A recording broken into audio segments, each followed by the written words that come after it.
Falcon Blues TV is sponsored by Surfshark VPN. Protect your devices for as little as £2 a month. Click on the link in the description to get up to 80% off your yearly subscription.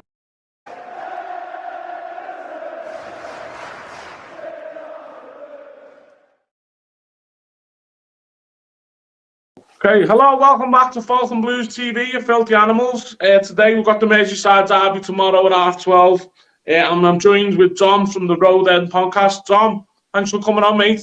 No, it's good to have you. It's good to be on, sorry. Yeah. I'm used to hosting myself. Yeah, it's a strange scenario when you swapped, innit? Yeah. But you have to give a shout out to Big Tony Murray for sorting this one out. Champagne Tony Murray, Razor Murray. He's the captain of the Falcons Dart team, and he's going to lead the Falcons Dart team into glory, right into Valhalla one day, you know. But we're currently on a losing streak at the minute, but it's our first year. It is what it is. So obviously we're here to talk about the Merseyside derby. It's at Anfield tomorrow. It's his, look, I mean, I'll say it again. I've said it before. I hate derbies. Always have. You know, I've seen us lose more than we've won. Yeah, but what's your thoughts coming up tomorrow, Dom? Are you confident or? It's a weird one for me. I've said this a few times. Like, a lot of people look for the derby as the first game on the fixture sheet, and I look for United. I think that's just because of how it's gone with them and how horrible it is with them. I think with Everton, it's kind of one of them games now where listen, we don't take it for granted because the amount of times we've turned up to not only Goodison but Anfield and it's been so shit the game. It's kind of an anticlimax game, isn't it? Like you very look forward to it, and then on most of the games you think that was shite. But yeah. I don't really feel it until the day of the game. If I'm being honest with you, I've always got my eye on the teams and stuff the week building up to it. But the day of the games, when obviously we all know Derby belly, fucking hell, it's the worst, isn't it? Yeah, I mean, like, look, I'm 35 now, but been going to match since I was like, a kid. I always remember getting the bus once before Guinness was involved. So only about 14, and it was I had an MP3 player, like just before iPods, kids. Yeah. What were they? But the Jacksons, Can You Feel It? Come on, when I was on the bus, and I was like, yeah, Everton got to win today. They lost 2-1. Danny Murphy scored the Walesy. I remember it well because where I was sitting in the Gladys Street, it was quite close to the family enclosure. And Michael Owen scored again at the Gladys Street. Richard Wright let it through his hands. Fucking Richard Wrong. Useless him. But some woman in the family enclosure got up. She took like a jacket off and she's got Michael Owen on the back. She's like, whoa. Oh. And some lad in front of us, who's normally dead quiet, just stood up and starts going, sit down, you fucking slag, sit down. that always just amuses me. Like she listens, let's put it that way. But yeah, and back then it was more like a friendly derby. Even still then, there was fans who would sit amongst themselves, and I think some of that's changed now. I don't know whether it's social media or whatever else, but at the end of the day, it's a game of football, and it's a bunch of millionaires kicking the ball around. You shouldn't be going out scrapping or fighting. So behave yourselves tomorrow, both sets of fans. But yeah, I get that. I hate them, and I definitely get. I know the derby belly. But that optimism that I had when I was younger, that's been killed away many years ago. So I know Andy Robertson is out for Liverpool, which is, it's a bonus for Everton because he's a good player, but he's also horrible. And when people say that, you want players like that on your team. Who would you consider the danger men of Everton, if there is any? I always have a little soft spot for Calvert-Lewin, if I'm being honest with you. It sounds a bit weird me saying that, but I like what he's about, especially when he's on his game. He's a bit of a bully, and I didn't really expect that when I first seen him. He looked like a young, slim lad who looked a bit off, didn't really know what he brought, but now you can see in his game when he's on his form. Like, I think the last time I watched Hughes, if I'm being honest, was the Arsenal game and Dyche's first game, and I knew he was going to win it. But then he was on it then when he was throwing everyone about, he was getting stuck in, he gets the crowd going, and I think our defensive frailties, let's say, of the past 12 to 18 months, I think that's your best chance, getting it around him, getting plays in and around him, and leading off it that way. Jack Harrison, don't get me wrong, I think he's a really good player, but he's one of them that's very inconsistent. He can be a 9 or 10 one week, and then he can be a 4 for the next 6. That's the impression I got when I'm at Leeds. But I think if you get the ball up to Calvert-Lewin and you get a bit of pace round him, he's got every chance to get at least something out of the game. We all know from Liverpool, from watching us, that our frailties is in behind. So, but I don't really get that with Everton. I don't really feel like he's that type of team to turn people around quickly and counter attack. I might be wrong. I haven't watched enough of his, but I think if he's got in behind us, that's when we've got issues, because that's when we struggle. Yeah, it's a good point you made about Calvert-Lewin, because when he first came, he was like a little scrawny kid. He was tall, but over like a couple of seasons, he bulked up and he worked hard. And it was really Ancelotti who sort of kind of said to him, "Stop running everywhere. Stop running to the halfway line. I appreciate your effort. Stick around that 20-yard box. Just stick around there." And he's a big miss when Everton don't have him, and he's had a lot of injury problems. I think some managers have rushed him back. That's one thing that Stone Cold Sean Dyche hasn't done. He's given him some time. I love calling him Stone Cold. I'm a wrestling fan, but he took his time with him, and we do look a better team. To be honest with you, I was really surprised this season. Like, I know it doesn't show us much on the point table, but Everton have created a lot of chances, and a lot more under previous managers like Lampard. There was games where you just knew they were going to get beat. They didn't look like they were in it at all. But there was games this season that we've lost because they couldn't finish the dinner. But you can see that at least they're creating the chances. So I'm hoping for a draw. I know we're not going for predictions yet, but I go look at these games as a bonus. If you get a point away to these or City, that it's a bonus really. And I know people go, "You shouldn't say that about a derby." No, I'm just being realistic. You know what I mean? Yeah. But Liverpool are the top side. There's so many match winners in that team. Not just the likes of Salah, but Gakpo's a great player. He was that was one of the quiz questions. Actually, I've revealed it though. He was the last player to score in the Merseyside derby. So many match winners, and Liverpool are so quick on the break. I feel if Liverpool get an early goal, it could be like 3-1 or 3-0. And I thought last season they started quite well. They were proper Everton. They hit the post off a header, and then the counter straight away they score. I was like, what can you do? But Robertson being out, obviously that's the blow. I'd imagine the Greek lad will come in. I can't pronounce his name. Timiskas, is it? Tsimikas, yeah. That's done all right there. Done all right. But I suppose, speaking to my brother who's a Liverpool fan, he was saying that Liverpool have conceded a lot of goals, especially this season. And they've conceded first as well, which is unlike Liverpool. I've seen in like a lot of games, even at games at home and stuff like that. I think both teams are guilty of just giving away chances to the opposition. Yeah, definitely. I think with having Robertson out just gives you that little bit of an edge on the attack as well.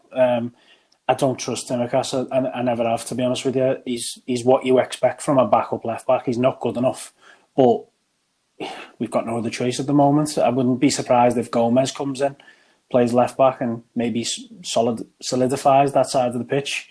But I think he'll go with the balance and go with Tsimikas.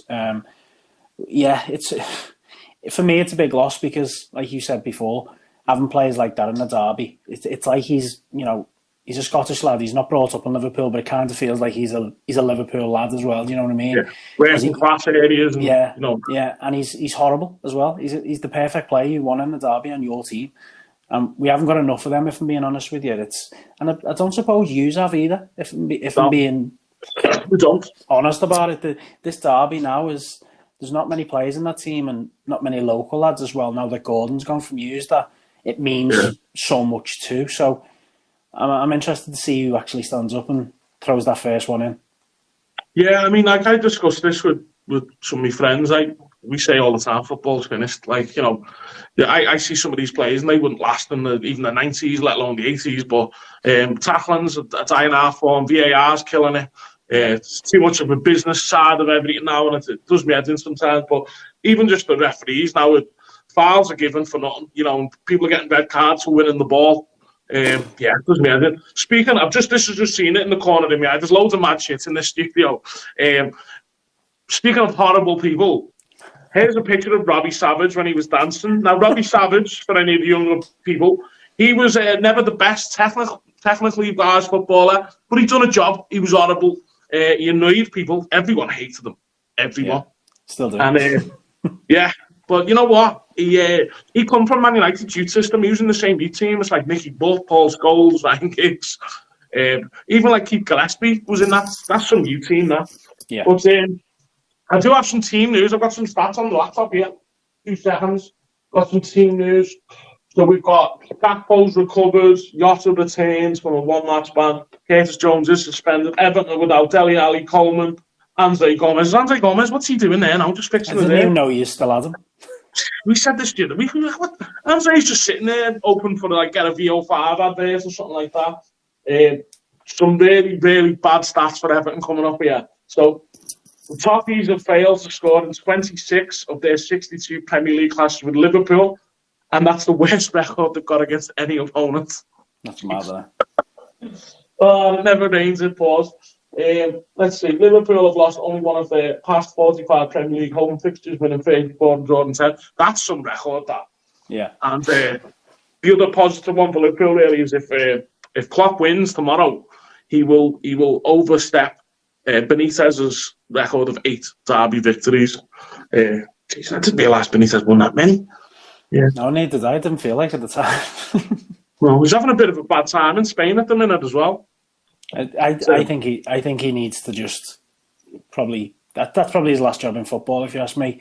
It's gone downhill for the last few years. Not only at Hughes, that weren't even doing us a favour. If you look at the way he's playing at Celta Vigo, I think it's just a dying art, his management.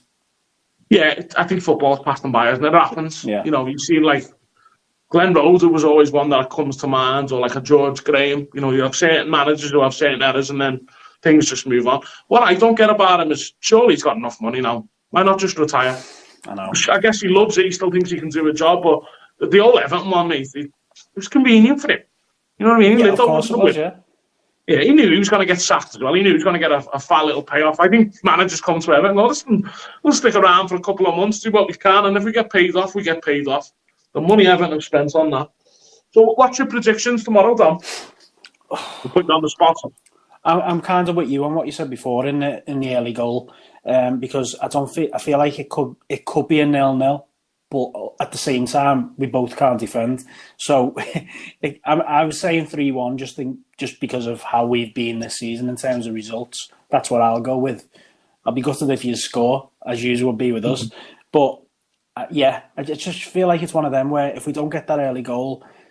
If I'm Everton and I'm Sean Dyche, I'm saying to them at every opportunity, break that game up, slow it down, stop it, kill the crowd off. Kill the crowd, kill the atmosphere off, just drag them down when they need to, horrible little fouls in there. And it just breaks our rhythm up. And I kind of feel like when we're in them type of games, we don't really live up to what we should be playing like. We don't really continue with what we want to do. We sort of get dragged into that type of shit, and then we sort of lose our heads and nothing really comes of it. So I'd like to see an early goal, of course, as anyone would, use would as well. But I kind of think that it's just, if we get an early one, I fancy a big scoreline, if I'm being honest with you. Yeah, that's my fear. If Liverpool get an early goal, I think they will just start picking us apart, really. But then Everton will have to come out and try and attack, really. But I do think that one thing I've liked this season is there's a lot of height in this Everton team. And now that James Garner's on the set pieces, I think that will cause some trouble, and Everton should get more goals really from set pieces. So that'd be my sort of like, if Everton are going to nick a goal, I think it'll be through that. I think there's going to be a red card. There's your first question, Dom, because I've done 2 Merseyside derby quizzes. Did one on the Fulham one last night in the Excelsior inside.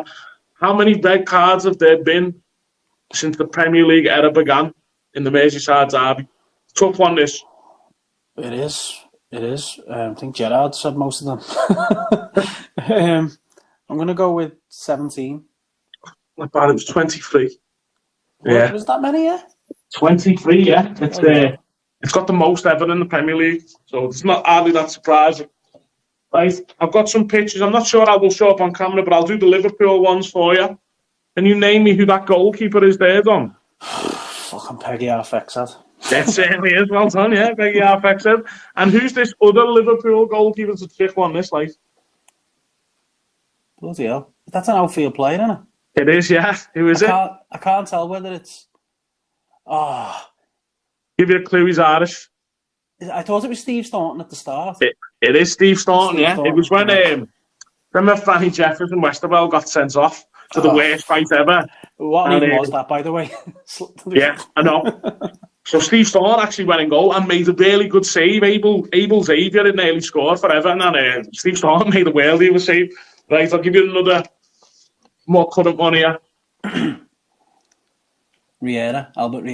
It is Albert Riera, yeah. Everton were in for him as well, and the one underneath more of a current one as well. I think you'll get this. Raul Morelos. Raul Morelos. This certainly is. Right, one last Liverpool one. This one's a bit of a toughie. It's a trick one, really. I'm going to zoom in on him there. Yeah, everyone's in this. Do you know what? I've seen this so many times as well. He's the goalkeeper. I can't remember his name. Is it Tommy Lawrence? Tommy Lawrence, well done. There we go. Yeah, yeah. He got you remember this game, and obviously he did. He played in it.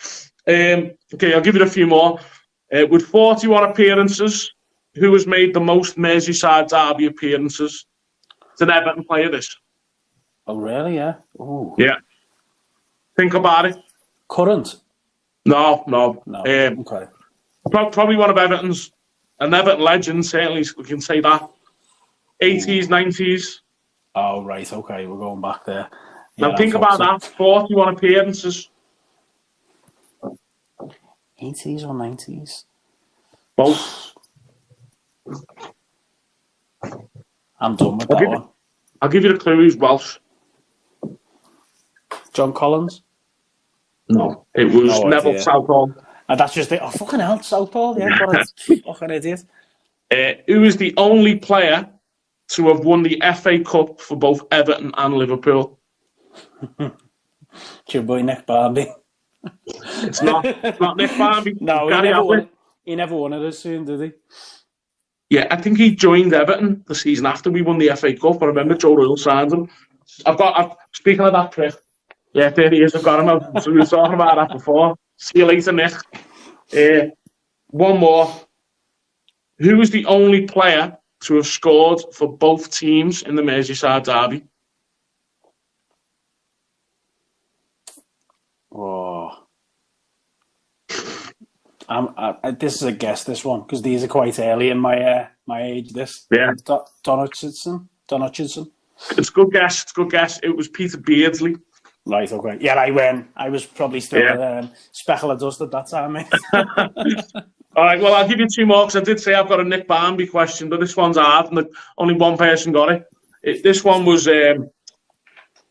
So when Nick Barmby scored past Everton at Anfield, who crossed the ball in for him? I'm going to give you the clue. It was a left back for Everton. And this was for Nick Barmby's playing for Liverpool and scores at the top end against Everton. Who crossed the ball in for him? It was a left back. What year was this in? This in 2001. 2000s. Yeah, 2000, I believe. It's just before Risa then. Before Risa, yeah, it's not Risa. Yeah, that's the year. Oh shit! I know this one. He was German.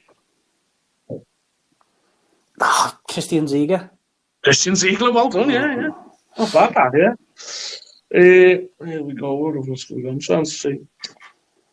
Here's an interesting one, right? This is kind of an Everton one, but who was Everton's mascot in the Merseyside derby at Anfield in November 1996? Quite a lot of people got this. 96? No. 96. So he was in Everton's youth academy at the time.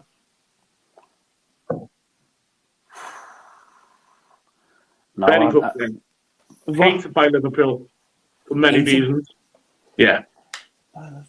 Didn't just play for Everton, he played for Man United as well. Oh my God. That's not Rooney, is it? It is Rooney, yeah. You can go back and have a look. Yeah, he's only a kid. And the funniest thing is, he gets to warm Neville Southall up, and like they're reading the teams out. And like 8-year-old Wayne Rooney lobs Neville Southall from outside the box. Do you know what? He's one of the. I haven't had many over the years. I'll be honest with you, but he's one of the players that I'd love to have seen in the Liverpool shirt. No matter what, I loved him as a kid. Yeah, he was a great player. Like even when he started playing centre mid, he was just a good footballer. Like you could play him right back and he'd have a good game. And I think he just typified being a Scouser as well, though, didn't he? Like, yeah, he's obviously the version we had with Gerrard of. He'll fight for that shirt and he'll wear his heart on his sleeve, and he was just one of them players I think I'd love to have seen a Liverpool shirt from Everton, and that's probably the only one I've ever said that as well. Yeah, I mean, sometimes he gets a bit of stick, but I mean, Everton was skint, you know what I mean? Everton had to sell him, you know what I mean? And by large accounts, even his dad saying and watched the documentary, he didn't really want to go, but there wasn't much choice in it. But I got to see his whole, like, I was a season ticket holder when he had his first season when he was 16, but everyone was hearing about him for like 3 years ago. Everton got this kid in the youth team, but I was always like taking it with a pinch of salt, going, "Yeah, I've heard this before." Yeah, I heard Phil Jevons was the next Robbie Fowler, and that didn't work. I'll no offense, Phil. You know, he's a good coach now, but but I remember everyone sort of got alerted to him when he was 15. He scored a volley from outside the box in an FA Cup youth game against Spurs away, and I got kind of played on Sky Sports News. Everyone was like Walter Smith was trying to play him when he was 15. Like there was a rule, something like he's got to leave school first. But what a player. But that's what we're missing now, aren't we? We're missing like homegrown players. Like you should have like the Gerrard, the Carragher, Everton would have like even Osman and Tony Hibbert, Baines. We don't even have Tom Davis now, you know, skateboarding in Sheffield United. But, it's I mean, look, I'm going to go for 1-1 draw. You're going 1-1? Mm. Yeah, I'm going to sit on the fence there. I'm not going to claim to get an Everton victory. Look, I think Evertonians now, I lied to you anyway, I think we kind of appreciate derby victories a little bit more because they're very few and far between. Yeah. It's you know, yeah, I hate them. I can't wait for it to be done with for a bit. It's odd that the first one's at Anfield. It's normally the other way round, isn't it, the last couple of years? Yeah, and to be honest, I think it's...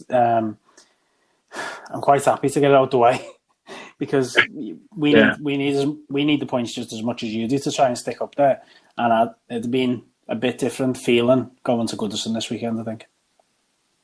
Yeah, I just hate them. I just hate Derby. I don't like them. But it's going to be a tough game for Everton. And you know, I hope some of the Everton players out there make it a challenge for Liverpool as well. But as I say, my fear is if they get an early goal, and then it could be a bit of a rout. But hopefully not. You know, I'm going to go for 1-1. I can see both teams concede. I can see a red card in there. You know, I was saying this morning. I can see it not only because of it mightn't even be a bad tackle nowadays, but it might be a red card. No. So it's one of them, isn't it? There'll be. I think I can see quite a few bookings from your side of things, though. Like I've said to you, I think the best way to get at us tomorrow is to shut the crowd up and ruffle us up. Because we've got so many, I'd say, nice players in our team.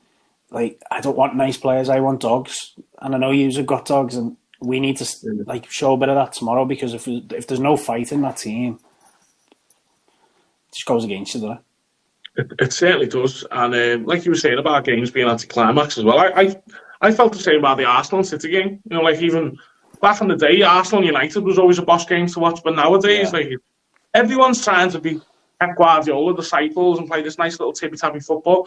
There's nothing wrong with going a bit direct sometimes, you know what I mean? No, give me Bolton versus Stoke any day, you know. Used to be hilarious games. Yeah, footy shite. As much as I love doing the podcast and things like this, and yourself as well, you know how different it is. Like, for us, the Curtis Jones one, I don't know how you felt about it, but just little decisions like this that it's just not footy anymore, is it? Look, that was a bad day at the office for those boys. But you know what? It's not like a one-off thing. They're doing it every other week or every week, and there's always something to talk about. And I think Mike Dean's really opened the can of worms when he said, "Look, I made a decision, and I didn't want to lay into me mates." And but at least he was honest about it. At least he was transparent, and he's opened up to see what conversations are going on. But I couldn't get my head down that. I'm just like, Mike, why not just, hey mate, go and have another look. Might be wrong there. Yeah. What's wrong with that? Yeah, well, I think that would have been better as a mate, because now he's fucking showing him up, hasn't he?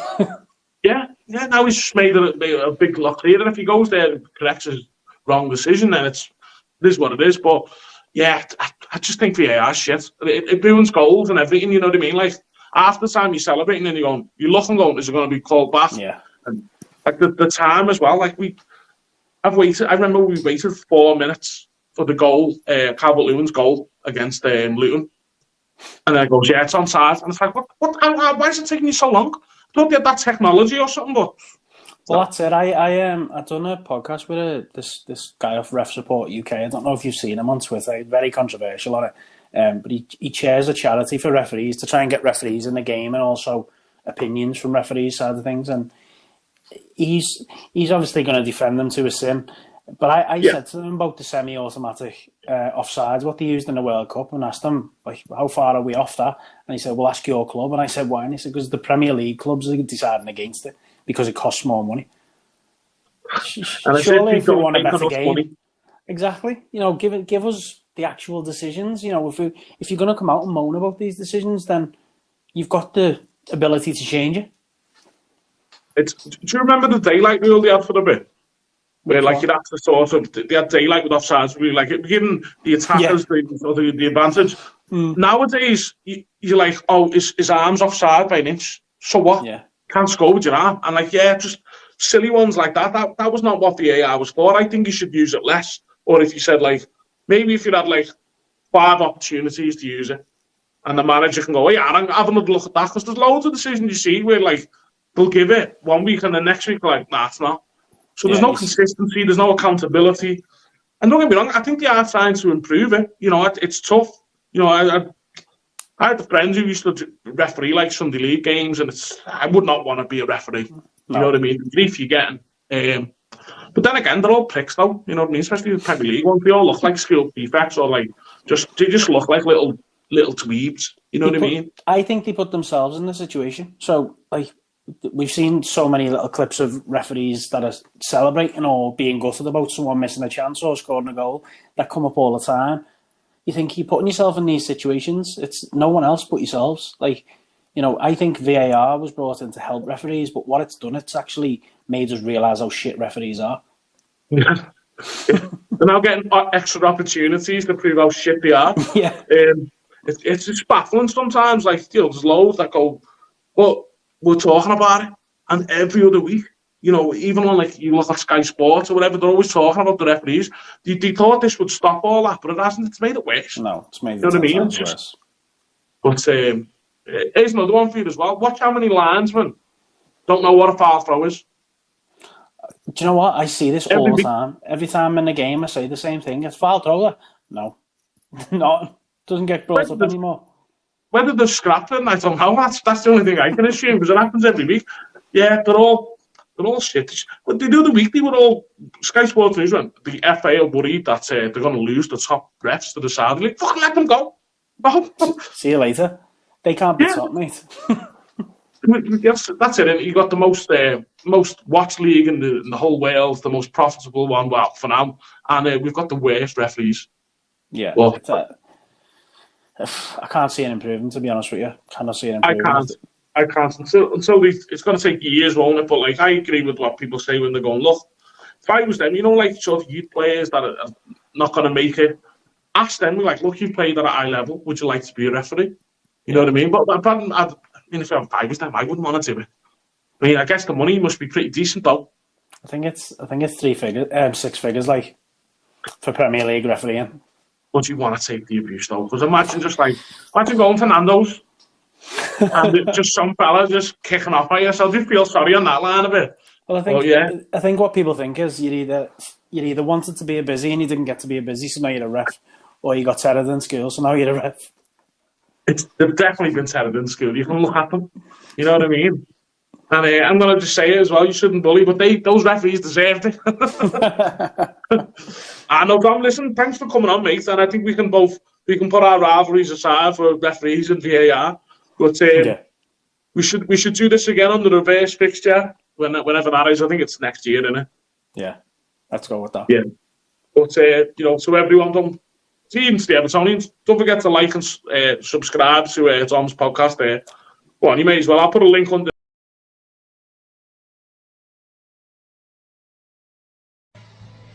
Technical difficulties. Thanks for Dom for coming on. Please like and subscribe. Don't forget to subscribe to Dom's podcast as well. Down below. Up those fucking toffees, Colin Chong.